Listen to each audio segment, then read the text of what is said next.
Hola alumnos, hemos visto ya los diferentes elementos del protocolo con la significancia, las variables, los sujetos y objetos del estado, cada uno de ellos, y ahora vamos a entrar en el diseño metodológico, donde uno ve qué aspecto voy a utilizar para ver cuál diseño nos va a permitir contestar nuestra pregunta. Es cierto que existe, como dicen, no existe una clasificación de estrategia de investigación totalmente aceptada. Entonces vamos a tener varias indicaciones con sus respectivas explicaciones y que nos ayuden a responder la pregunta de investigación. Es así que, dependiendo de la disponibilidad de recursos, sujetos, tiempo, consideraciones éticas, algunos de estos enfoques no son mutuamente excluyentes, ya que por un lado contienen diseños comunes y por otro pueden concurrir en un mismo. Entonces, así vamos a ver diferentes ejes de finalidad, secuencia temporal, inicio del estudio, control de la asignación, que van hacia diferentes aspectos en finalidad analítico-descriptivo, secuencia transversal, longitudinal. Vamos a ver el experimental observacional, sobre todo en esta oportunidad vamos a ver más el observacional, y según que sea prospectivo o retrospectivo. Entonces, ¿qué decisiones puede el investigador tener? Decisión 1. ¿Se alteran los hechos a estudiar? Si es no, es un estudio observacional. Si es sí, es un estudio experimental. El investigador aplica una intervención y observa su efecto sobre los resultados. Otra decisión. ¿Se realizarán mediciones en más de una ocasión? Entonces, ¿qué tenemos allí? Que podemos tener un estudio transversal. Cada individuo estudia en una sola ocasión. Es el no más de una ocasión. Ahora, si es sí, el estudio ya es longitudinal. Se efectúa un seguimiento de cada individuo durante un periodo de tiempo. Y así tenemos el estudio de cohorte, ¿sí? Que también en el experimental. Según finalidad, aquí vamos a describir el descriptivo, donde es una, como dice su palabra, es puramente descriptivo, no enfocado a una presunta relación causa-efecto. Entonces, es una investigación que se realiza y sirve como inicio de posteriores investigaciones, donde uno empieza a conocer diferentes aspectos de la enfermedad o características. Aquí entramos en secuencia temporal y se hablan de los estudios transversales, que por supuesto es un observacional que se realiza para establecer la presencia o ausencia de enfermedad.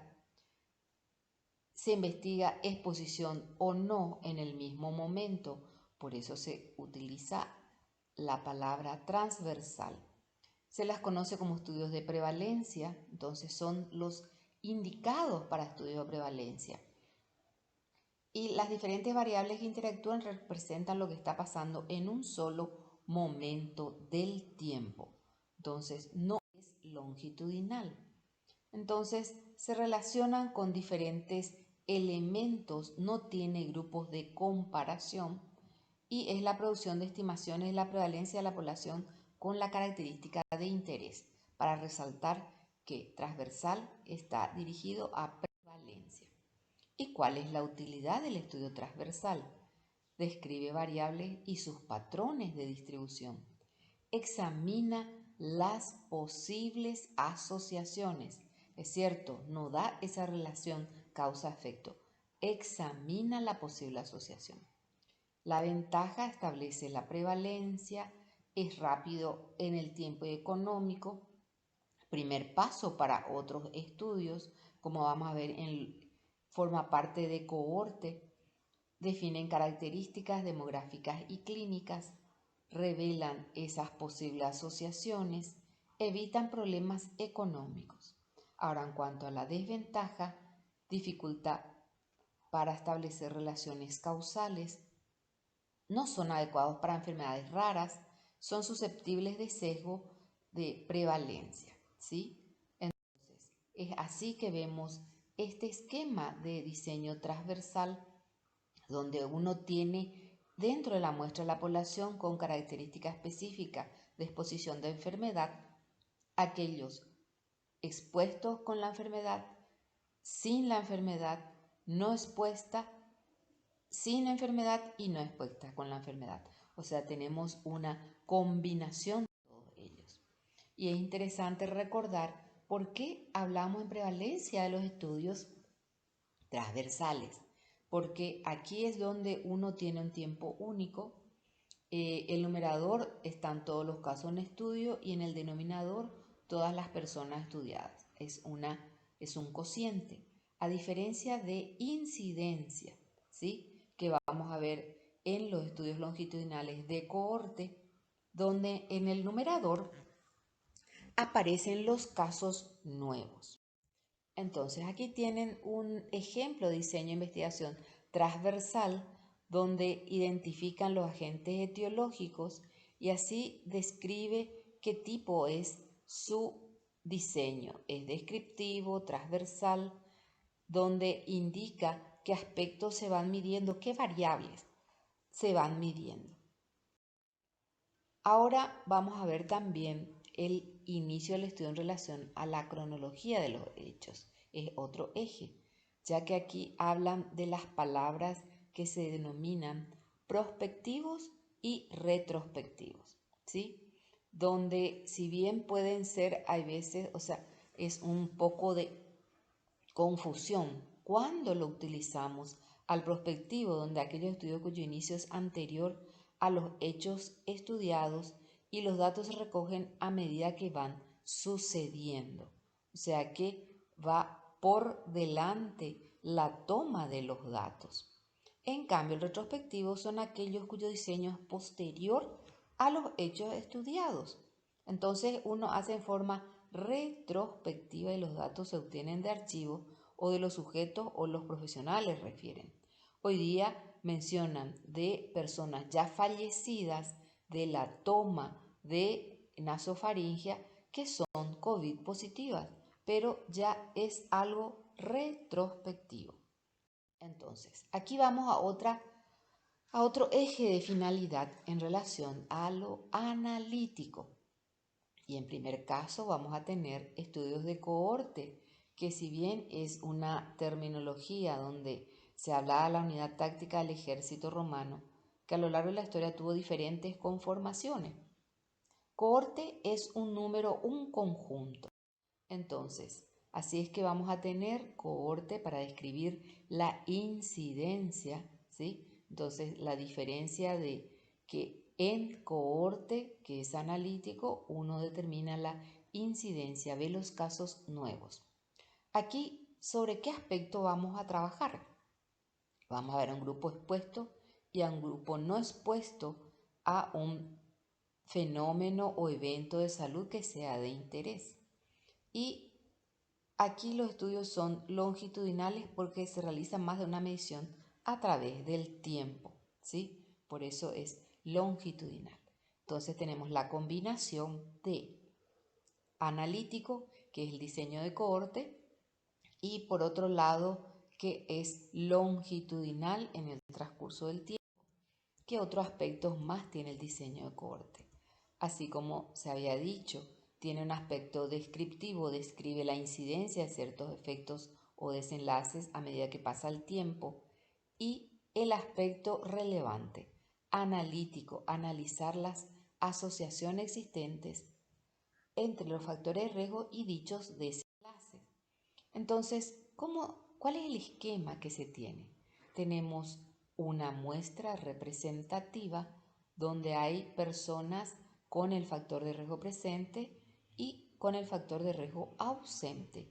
Y uno va a verificar la presencia de con el factor de riesgo con enfermedad y sin enfermedad, sin el factor de riesgo con enfermedad y sin enfermedad.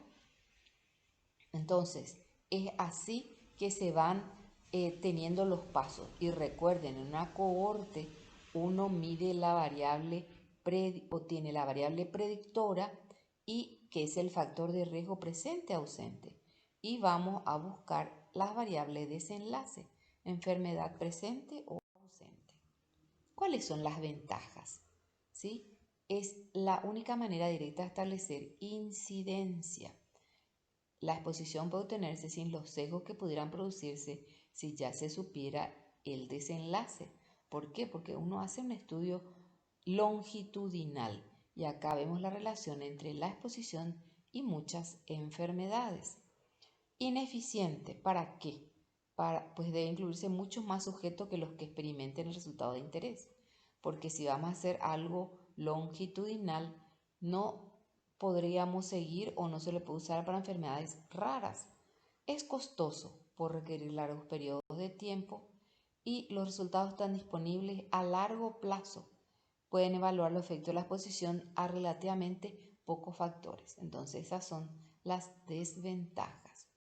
Ahora, recordar que se selecciona la exposición o factor de riesgo, la variable predictora presente o ausente en los sujetos. Esa es una característica principal de diseño de cohorte. Este es el otro esquema para recordar mejor. ¿Qué tenemos? Factor de riesgo sí y no, y vamos a ver la presencia en ambos de enfermedad y no enfermedad, ¿sí? Para eso se hace un seguimiento.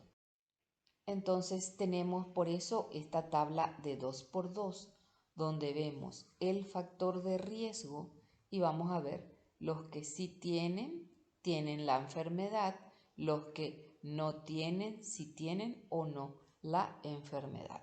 Entonces es la manera de utilizar para poder hacer el análisis. Y aquí tenemos el estudio de cohortes en un ejemplo donde se tomó en un estudio de Framingham de enfermedades cardiovasculares a un grupo o sea, a toda la población, que en este momento hablaban de 28.000 habitantes, y a los que se les hizo este seguimiento original, ¿sí? Para un monitoreo evolutivo al transcurrir los años, ¿sí? Por eso es que se habla del costo que puedan tener. Pero por supuesto, el seguimiento riguroso condujo a la identificación de los principales factores de riesgo que hoy día están ustedes conociendo y están viendo cómo se están tratando. Entonces, este es un ejemplo de cohorte. Ahora pasamos a otro estudio analítico, ¿sí? El denominado estudio de casos y controles o testigos también, como se les denomina. Si bien cohorte y transversal son caros para investigar las causas de enfermedades raras. Entonces, ¿qué sucede en el estudio de casos y controles? Se tiene un grupo de individuos que sufren un daño a la salud, ¿sí? Con un grupo que son los casos, con un grupo que no presenta dicho daño, que son los controles o testigos, donde deben presentar las mismas características generales y procedencia que los casos, los controles, salvo la presencia del daño, ¿sí? Que es la variable resultante. Se basan entonces en el supuesto de que la causa factor de riesgo bajo investigación está o estuvo presente con mayor frecuencia en los casos que en los controles. Entonces, son aptos para la investigación de las causas de daños de baja incidencia, en especial enfermedades raras o de lento desarrollo. Entonces, así es que se mide la fuerza de la asociación ante una exposición, el desenlace de una enfermedad y se estima calculando la razón de ocurrencia o el denominado odds ratio en inglés, ¿sí? Este es el esquema. ¿Qué tenemos nosotros? Tenemos con la enfermedad, sin la enfermedad y vamos a buscar el factor de riesgo presente o ausente, en cada uno de los grupos, los casos y los controles o testigos. Entonces, es la situación donde uno comienza con la resultante y vamos a ver las predictoras. Entonces, ¿dónde están los puntos? Es que es eficiencia al estudiar desenlaces raros. Así cáncer de pene y circuncisión, que era un aspecto en el cual se observaba, pero cómo se podía ir estudiando. Es útil para generar hipótesis. Esto es interesante recordar que los analíticos llevan siempre hipótesis, también el de cohorte. Aquí en este caso, el caso control, el carácter es retrospectivo, ¿sí? Donde uno siempre tiene casos y controles y va en forma retrospectiva a ver qué ha sucedido. ¿Qué puntos débiles? Solo puede estudiarse un desenlace, ¿sí? A cambio de los otros como corte transversales que pueden investigar gran número de efectos o desenlaces. Entonces pueden haber sesgos en el muestreo y su control, ¿sí? Si el muestreo es de qué tipo, si lo podemos ver de que las características en ambos grupos sean idénticas de características clínicas y demográficas. Y aquí vemos otra vez ventaja y desventaja. Es útil para condiciones raras, relativamente barato, pequeño y de corta duración, que es muy importante. Se pueden generar las hipótesis, dan un cociente de razón de productos cruzados. Y la desventaja, sesgo de potencial del muestreo de las dos poblaciones, porque a una hay que elegirle sin la enfermedad y a la otra con la enfermedad bien diagnosticada. Sesgo potencial, la medición de los pronosticadores, no establece la secuencia de eventos, no determina la incidencia, prevalencia ni riesgo relativo, limitado a una variable dependiente, ¿sí? Una sola variable dependiente, la enfermedad o la situación una sola. Entonces, uno comienza con la enfermedad y los controles y vamos a buscar factor presente o ausente. Entonces, hay que recordar que las variables en diseño de control, la variable resultante, presente o ausente en los sujetos que uno desea estudiar. Entonces, con esto vemos otro cuadro de 2×2, donde en primera parte es similar al que ya vimos, donde estos son expuestos y no expuestos. Y aquí tenemos los enfermos y los controles, ¿sí? En base a esto, vamos al aspecto analítico. Y aquí tienen un ejemplo de diseño de casos controles, en donde se ven a los casos y los controles, donde personas que han tenido estudios de infarto miocardio ni enfermedad crónica, entonces emparejados con controles de edad y género semejantes. Entonces se ven los resultados que han sucedido en estos de casos y controles.